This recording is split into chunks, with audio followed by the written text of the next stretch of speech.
Na-miss niya higaan niya. Kasi 2 months to ditong nawala tong butchukay na to eh. Butchukay na to eh. Nagpabagyo kasi kami kaya dinrap namin siya dito sa bahay.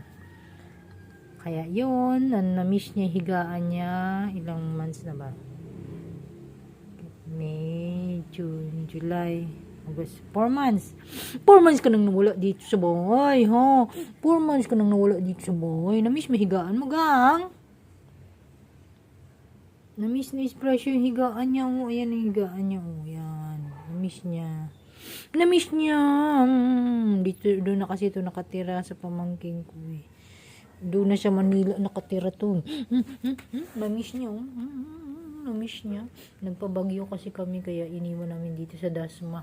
Iniwan namin siya dito sa Dasma. Na-miss niya higaan niya.